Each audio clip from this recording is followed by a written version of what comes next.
Welcome back student. आज हम पढ़ेंगे BSc first, BSc BEd first. ठीक है, ये आपकी नेक्स्ट बुक है जो इनवर्टिब्रेट्स, यानी कि टोटल आपकी 3 बुक हैं, सेल बायोलॉजी, लोअर इनवर्टिब्रेट और हायर इनवर्टिब्रेट्स। तो आज हम जो शुरू करेंगे वो आपकी बुक है लोअर इनवर्टिब्रेट। ये इसका पार्ट फर्स्ट रहेगा लोअर इनवर्टिब्रेट्स का। अब देखिए, जो लोअर इनवर्टिब्रेट्स बुक है, यानी कि लोअर इनवर्टिब्रेट्स यानी कि निम्न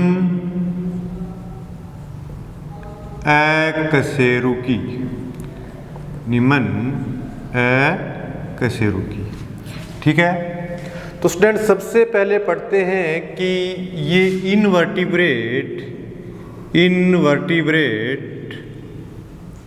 या इन्हें हम क्या बोलते हैं, non Chordata animals, non Chordata animals. अब देखो, ये इनवर्टिब्रेट या नॉन कोर्डेट्स एनिमल है क्या है। इनवर्टिब्रेट्स एनिमल्स वे होते हैं जिनमें क्या नहीं पाई जाती है, वर्टिब्रम कॉलम नहीं पाई जाती है, वर्टिब्रल कॉलम में नहीं पाई जाती है। ठीक है, अब देखिए, वर्टिब्रल कॉलम के आधार पर इसे इनवर्टिब्रेट बोलते हैं। और नॉन कोर्डेट, नॉन कोर्डेट का अर्थ क्या होता है कि एक होती है आपकी नोटोकॉर्ड। क्या होती है? नोटोकॉर्ड। तो सबसे पहले हम अंतर समझते हैं कि इनवर्टिब्रेट और नॉन कोर्डेट्स में क्या अंतर है, इसका अर्थ क्या है। देखिए स्टूडेंट्स, हम जानते हैं कि जो कोर्डेट प्राणी होते हैं, जो कोर्डेट प्राणी होते हैं, उनकी एक विशेषता होती है, उनमें एक छड़ के समान पृष्ठ भाग में एक कठोर संरचना पाई जाती है, जिसे हम क्या बोलते हैं, जिसे रीढ़ की हड्डी या कशेरुक दंड कहा जाता है। और सामान्यतः सीधी छड़ के समान यदि ये संरचना है तो इसे क्या बोलते हैं, नोटोकॉर्ड कहा जाता है। क्या कहा जाता है? नोटोकॉर्ड, यानी कि पृष्ठ रज्जु भी बोलते हैं। इसे क्या बोलते हैं? पृष्ठ रज्जु। ठीक है, अब देखिए स्टूडेंट्स, जिन प्राणियों के अंदर ये नोटोकॉर्ड प्रेजेंट है, ये नोटोकॉर्ड क्या हो सकती है, एक सीधी छड़ के समान स्ट्रक्चर भी हो सकती है।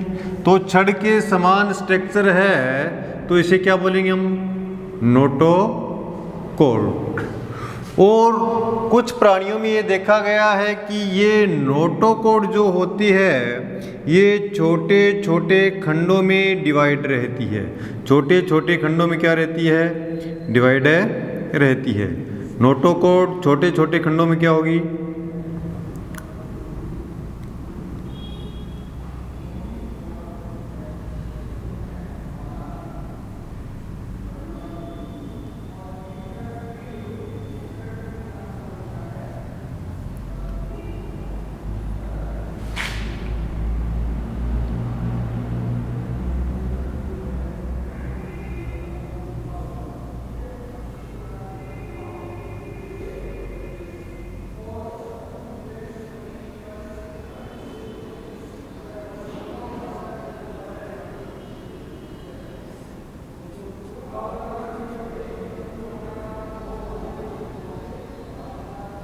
इस प्रकार से ये यदि खंडों में डिवाइड रहती है तो इसे हम क्या बोलते हैं? इसे हम बोलते हैं वर्टिब्रल कॉलम या पृष्ठ रज्जु कहा जाता है। क्या कहा जाता है? या कशेरुक दंड, वर्टिब्रल कॉलम या कशेरुक दंड। अर्थात प्राणियों के अंदर नोटोकॉर्ड प्रेजेंट है, यानी कि छड़ के समान यदि संरचना प्रेजेंट है तो उन्हें हम क्या बोलेंगे? उन्हें हम कहेंगे कोर्डेट प्राणी। क्या कहेंगे हमें? Chordate animal. और ये जो छड़ के समान संरचना कोई जरूरी नहीं है कि सभी प्राणियों के अंदर वर्टिब्रल कॉलम के रूप में परिवर्तित हो जाए। यानी कि जो प्रोटोकोर्डेट होते हैं, प्रोटोकोर्डेट में जो लक्षण होते हैं, सामान्य में नोटोकॉर्ड पाई जाती है, तो उसी नोटोकॉर्ड के आधार पर उन्हें कोऑर्डिनेट की श्रेणियों में रखा गया है। लेकिन बाद की अवस्थाओं में उनकी नोटोकॉर्ड समाप्त हो जाती है, अर्थात वर्टिब्रल कॉलम में परिवर्तित नहीं हो पाती है। तो देखिए स्टूडेंट्स, जिनके अंदर नोटोकॉर्ड पाई जाती है उन्हें कोऑर्डिनेट कहेंगे, और ये जो नोटोकॉर्ड होती है ये यदि कॉलम में डिवाइड हो जाए तो इसे क्या बोलेंगे? Vertebral column. और ऐसे एनिवलम को हम क्या कहेंगे? वर्टिब्रेट एनिवलम कहेंगे। क्या कहेंगे? वर्टिब्रेट एनिमल कहते हैं। तो उसी प्रकार से ये है आपकी इनवर्टिब्रेट और नॉन कोऑर्डिनेट, अर्थात इनके अंदर क्या प्रेजेंट नहीं होती है? इनके अंदर नोटोकॉर्ड प्रेजेंट नहीं होती है, नोटोकॉर्ड एब्सेंट होती है। नोटोकॉर्ड क्या होती है? एब्सेंट होती है। नोटोकॉर्ड एब्सेंट होने के कारण इन्हें क्या बोल दिया? नॉन कोऑर्डिनेट कह दिया। क्या कह दिया? Non coordinate. और जब नोटोकॉर्ड एब्सेंट है तो वर्टिब्रल कॉलम नहीं बनेगा। जब वर्टिब्रल कॉलम ही नहीं है तो इसे क्या बोल दिया? Non vertebrate. क्या बोल दिया इसे? Non vertebrate animal, non vertebrate animal. तो वर्टिब्रल कॉलम के आधार पर ये नॉन वर्टिब्रेट और वर्टिब्रेट एनिमल या नॉन कोऑर्डिनेट या कोऑर्डिनेट एनिमल होते हैं। आज जो हम अध्ययन करेंगे वो अध्ययन करेंगे इनवर्टिब्रेट्स का, यानी कि नॉन कोऑर्डिनेट्स का अध्ययन करेंगे। अब देखिए ये इनवर्टिब्रेट्स या नॉन कोऑर्डिनेट्स क्या है, ठीक है। अब देखिए स्टूडेंट्स, इसका हम क्लासिफिकेशन आगे पढ़ेंगे, लेकिन इसके बारे में पहले सामान्य जानकारी कर लेते हैं। अब देखिए जो इनवर्टिब्रेट्स के एनिमल्स होते हैं, इनवर्टिब्रेट के एनिमल होते हैं, इनमें बहुत सी क्या पाई जाती है? विविधताएं पाई जाती है। विविधता के आधार पर इन एनिमल्स के विभिन्न क्या पाए जाते हैं? फाइलम पाए जाते हैं। यानी कि जो इनवर्टिब्रेट के फाइलम होते हैं लगभग 34 फाइलम होते हैं। फाइलम का अर्थ होता है संघ, यानी कि 34 क्या होते हैं? संघ होते हैं। और इस संघ के अंदर, यानी कि एक संघ के अंदर जो प्राणी होते हैं, चाहे बाहरी रूप से तो अलग हो सकते हैं, बाहरी रूप से तो क्या हो सकती है? बाहरी रूप से तो उनमें क्या हो सकती है? बाहरी रूप से तो उनमें वेरिएशन या विभिन्नताएं हो सकती है, लेकिन एक संघ के जो प्राणी होते हैं वो आंतरिक रूप से क्या होते हैं? आंतरिक रूप से एकल समान होते हैं, बिल्कुल समान होते हैं। यानी कि बाहरी रूप से इनमें भिन्नताएं हो सकती है, लेकिन आंतरिक रूप से क्या होते हैं? समान होते हैं। तो इनवर्टिब्रेट्स के जो संघ है वो 34 संघों के अंदर रखा गया है। अब देखिए स्टूडेंट्स, इनवर्टिब्रेट्स जो 34 संघ हैं, तो इनवर्टिब्रेट जो एनिमल्स है इनकी कुछ विशेषताएं होती है। क्या विशेषताएं होती है? देखो, इनवर्टिब्रेट्स की हम बात कर लेते हैं। सबसे पहले इनकी बात कर लेते हैं नंबर्स की, यानी कि संख्या की। नंबर की बात कर लेते हैं, संख्या। तो इनवर्टिब्रेट प्राणी होते हैं, इनकी संख्या बहुत ज़्यादा होती है, अर्थात ये अधिक संख्या में पाए जाने वाले प्राणी हैं। और हम मानते हैं कि टोटल जो पृथ्वी पर एनिमल्स हैं, इन एनिमल्स में से केवल 4% एनिमल ही क्या हैं? केवल 4% एनिमल ही कोऑर्डिनेट प्राणी के रूप में पाए जाते हैं, कोऑर्डिनेट प्राणी के रूप में पाए जाते हैं। जबकि 96% जो एनिमल्स होते हैं, 96% एनिमल क्या होते हैं? वर्टिब्रेट होते हैं। 96% एनिमल क्या होते हैं? वर्टिब्रेट होते हैं। तो कहते हैं कि जो इनवर्टिब्रेट्स हैं, 96% इनवर्टिब्रेट्स हैं, उनकी संख्या क्या है? संख्या में ये बहुत अधिक संख्या में होते हैं।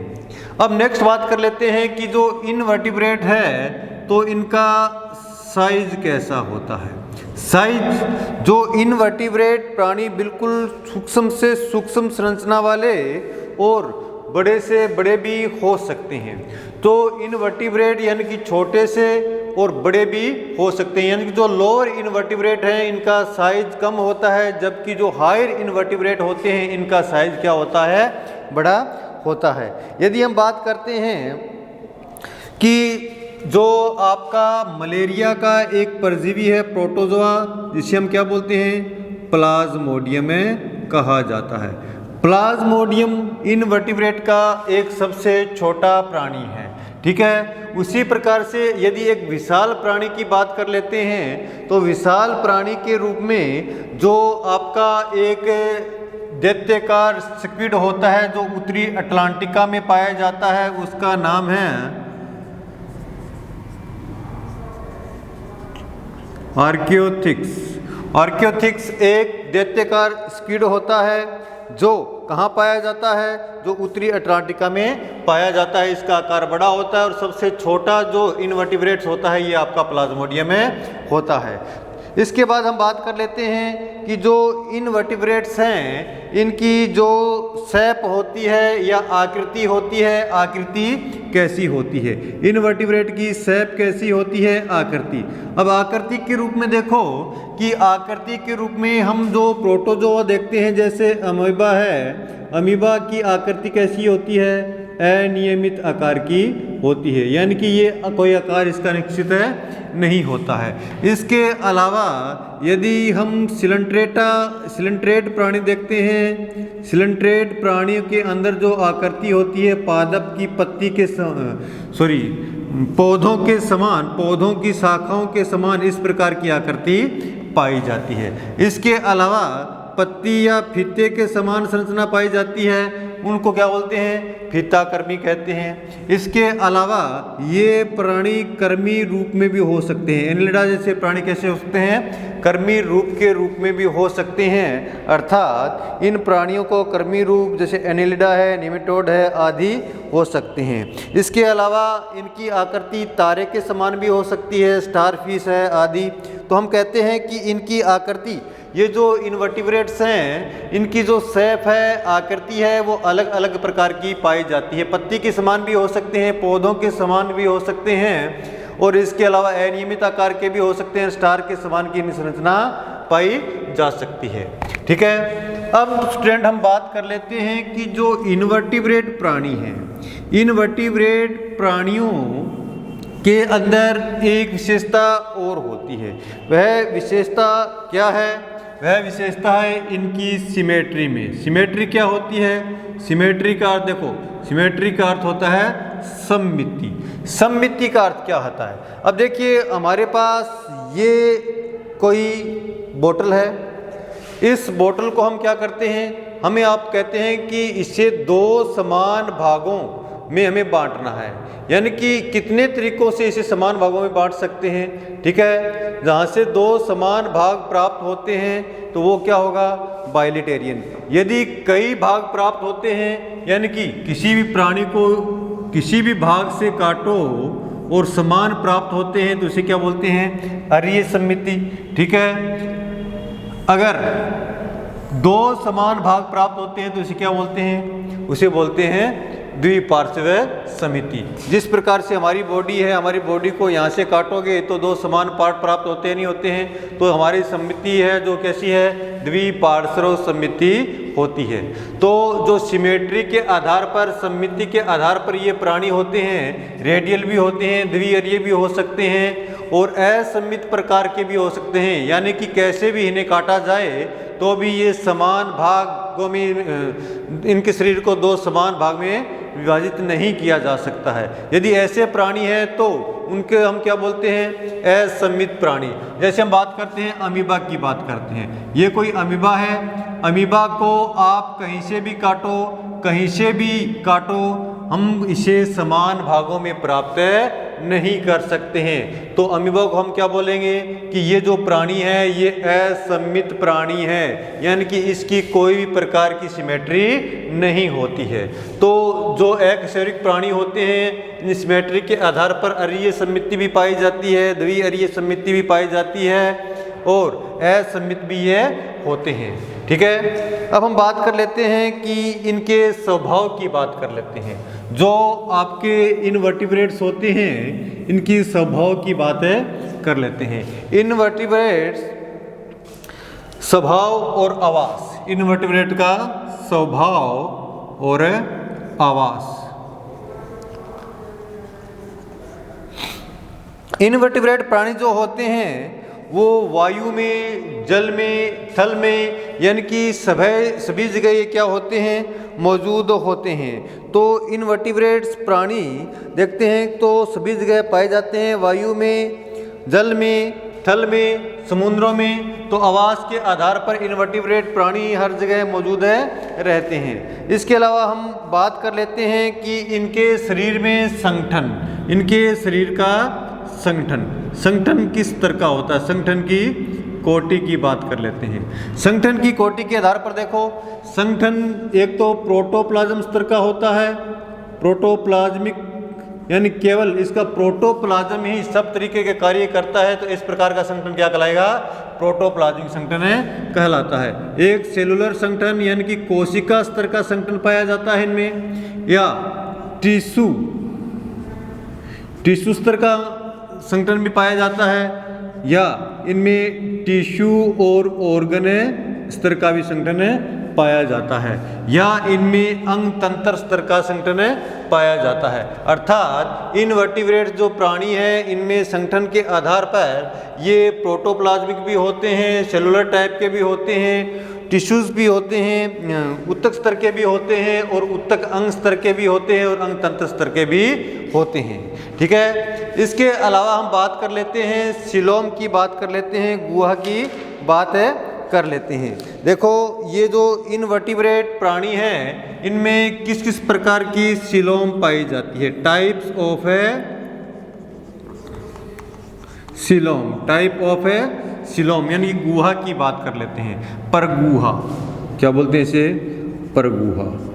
परगुहा के आधार पर जो प्राणी होते हैं वो आपके एगुए भी होते हैं, यानी कि एसिलोमेट भी होते हैं, एसिलोमेट भी होते हैं, या ये आपके स्यूडोसीलोम भी इसमें पाई जाती है। क्या पाई जाती है, स्यूडोसीलोम, या क्या होते हैं, सीलोमेट भी होते हैं। तो स्टूडेंट सबसे पहले देखिए ये सीलोम क्या है।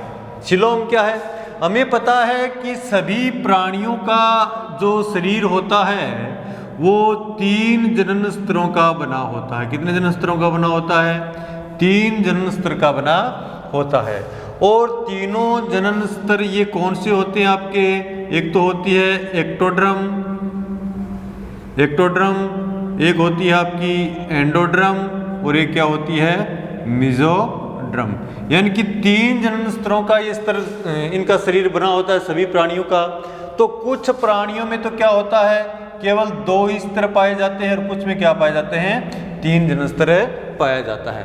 और जो सभी प्राणी होते हैं इनके बाहरी जनन स्तर के अंदर की तरफ, यानी कि बहुत से प्राणियों के अंदर की तरफ इनमें क्या पाई जाती है, इनकी एलिमेंट्री कैनाल पाई जाती है।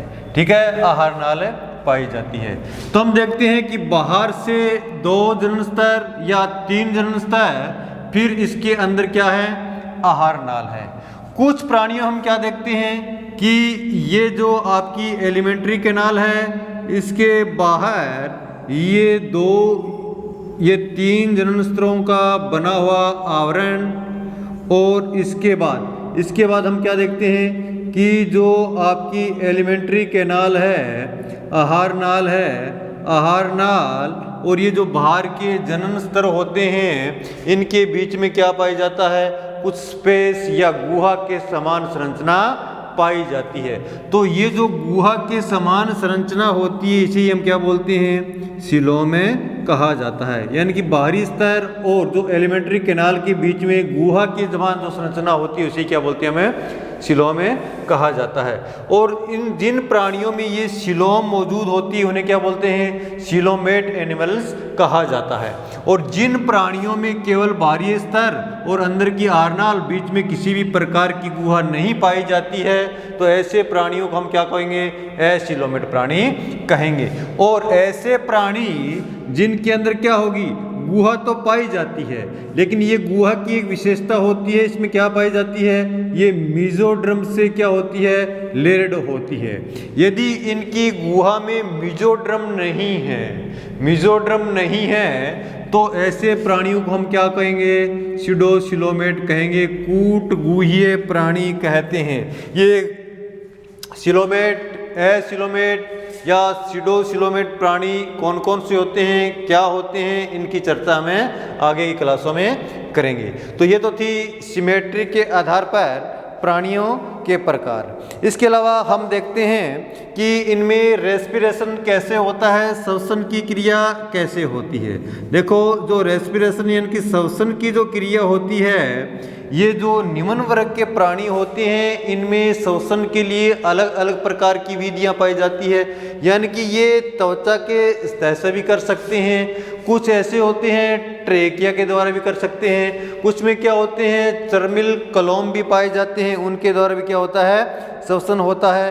कुछ में क्या होता है ट्यूब फिट पाए जाते हैं, यानी कि नाल पाद के द्वारा भी श्वसन होता है। और ये प्राणियों में जो श्वसन का प्रकार है ये किस किस प्रकार के होते हैं, किस किस प्रकार के ऑर्गन होते हैं, इनकी भी चर्चा हम आगे की क्लासों में करेंगे। ठीक है। इसके अलावा हम देखते हैं कि इन प्राणियों में जो उत्सर्जन की क्रिया होती है, उत्सर्जन की क्रिया होती है यानी कि जो भोजन करते हैं तो अपशिष्ट पदार्थ बनते हैं, और अपशिष्ट पदार्थ शरीर के लिए हानिकारक होता है तो उसे समय समय पर बाहर भी निकालना होता है। अपशिष्ट पदार्थों को शरीर से बाहर निकालना है एक्सक्रेशन या उत्सर्जन कहलाता है। जो ये आपके एकशेरुक प्राणी होते हैं, एकशेरुक प्राणियों में जो उत्सर्जन की क्रिया होती है वो भी अलग अलग विधियों के द्वारा होती है। इनमें कौन कौन सी विधि के द्वारा और किस प्रकार का उत्सर्जन पाया जाता है, इसके लिए इनमें विशिष्ट प्रकार के क्या पाए जाते हैं, ऑर्गन पाए जाते हैं। और इन विशिष्ट प्रकार के ऑर्गन की सहायता से ये क्या करता है, उत्सर्जन का कार्य करता है। ये विशिष्ट प्रकार के ऑर्गन क्या हो सकते हैं, आपके नेफ्रिडिया हो सकते हैं, मेलपिगी नलिकाएं हो सकती है, या फ्लेम सेल्स यानी कि ज्वाला कोशिकाएं हो सकती है, या शरीर की सामान्य सतह के द्वारा भी उत्सर्जन कर सकते हैं। तो उत्सर्जन के आधार पर भी इनमें अनेक प्रकार के ऑर्गन्स पाए जाते हैं, अनेक प्रकार की विधियां पाई जाती है। इसके बाद हम बात कर लेते हैं कि ये जो आपके इनवर्टिब्रेट्स हैं, इनवर्टिब्रेट्स दो रूपों में होते हैं, एक तो निम्न कशेरुकी होते हैं और एक क्या होते हैं, हायर इनवर्टिब्रेट्स। एक तो लोअर इनवर्टिब्रेट होते हैं और एक क्या होते हैं, हायर इनवर्टिब्रेट। ये लोअर इनवर्टिब्रेट्स और हायर इनवर्टिब्रेट्स में फिर डिफरेंस क्या होता है, difference between the lower invertebrates and higher invertebrates के अंदर। तो आप देख लेते हैं कि जो निम्न एकशेरुकीय और उच्च एकशेरुकियों में अंतर क्या होता है। अब देखिए इधर तो लिख लेते हैं हम निम्न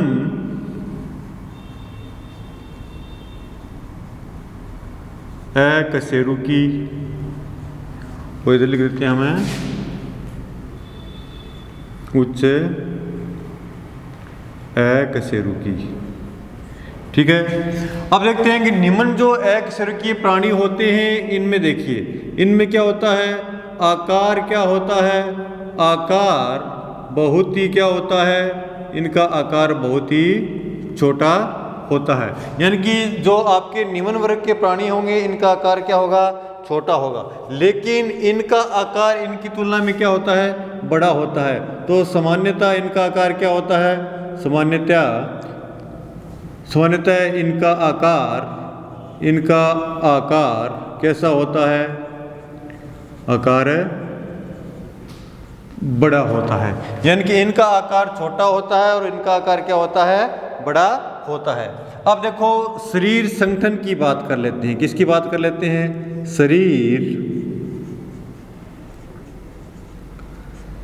संगठन की कोटि, शरीर संगठन की कोटि यानी कि कितने प्रकार के इसमें जनन स्तर पाए जाते हैं। इसमें लगभग 2 जनन स्तर पाए जाते हैं, कभी कभी 3 जनन स्तर भी हो सकते हैं। 2 जनन स्तर हो सकते हैं, 3 जनन स्तर भी हो सकते हैं। ये इनमें जो जनन स्तर पाया जाता है शरीर संगठन की कोटि का जनन स्तर, इनमें क्या जनन स्तर होते हैं, यानी कि 3 जनन स्तर पाए जाते हैं। इनमें कितने जनन स्तर पाए जाते हैं? 3 जनन स्तर पाए जाते हैं, जबकि इनमें 2 या 3 भी हो सकते हैं। ठीक है, अब देखो इसके बाद में यदि हम देखते हैं कि सिमेट्री के आधार पर ये कैसे होते हैं। सिमेट्री के आधार पर मैंने बताया था कि सिमेट्री के आधार पर जो निम्न वर्ग के प्राणी होते हैं इनमें रेडियल सिमेट्री यानी कि अरीय समिति या इनमें द्वि अरीय समिति भी पाई जाती है, या ये कह सकते हैं असममित भी हो सकते हैं,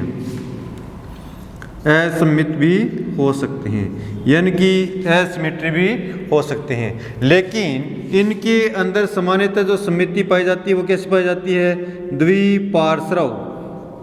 द्विपार्श्व क्या पाई जाती है? समिति पाई जाती है, द्विपार्श्व समिति पाई जाती है।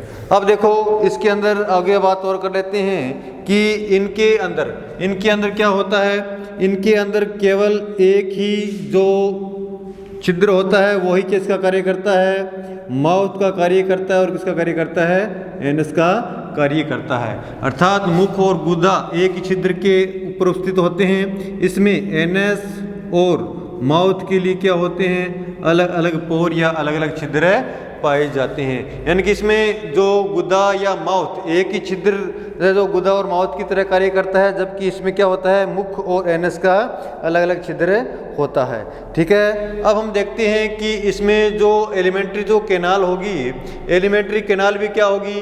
पूर्ण रूप से विकसित नहीं होगी। अर्थात इनके अंदर जो आहार नाल होती है, क्या होती है? आहार नाल जो होती है वो क्या होगी? पूर्ण विकसित नहीं होती है। अर्थात जो पूर्ण विकसित नहीं होगी तो पेशीय नहीं होगी। अर्थात पेशीय आहार नाल का इनमें क्या होता है? अभाव होता है। जबकि इनमें हम देखते हैं कि इनकी आहार नाल कैसी होती है? इनकी आहार नाल पेशीय होती है। अर्थात इनमें जो एलिमेंट्री कैनाल पाई जाती है वो कैसी होती है? पेशीय आहार नाल पाई जाती है।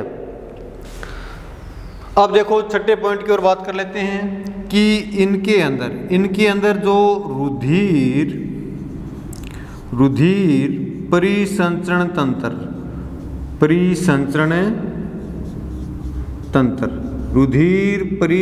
तंत्र क्या नहीं होता है? सुविकसित नहीं होता है। इनमें क्या पाया जाता है? इनमें पाया जाता है सुविकसित रुधिर परिसंचरण तंत्र पाया जाता है।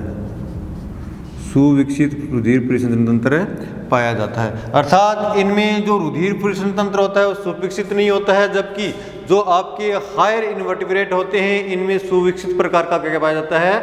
रुधिर परिसंचरण तंत्र पाया जाता है। तो ये जो लोअर इनवर्टिब्रेट्स और हायर इनवर्टिब्रेट्स में क्या थे? कुछ डिफरेंस थे। इसी प्रकार से हम कल की क्लास में थोड़ा और आगे पढ़ेंगे कि जो आपके इनवर्टिब्रेट्स होते हैं या नॉन कोऑर्डिनेट्स होते हैं और कोऑर्डिनेट्स होते हैं, कोऑर्डिनेट्स और नॉन कोऑर्डिनेट इनमें क्या डिफरेंस होता है, इसका डिफरेंस हम डायग्राम के द्वारा कल की क्लास में पढ़ेंगे।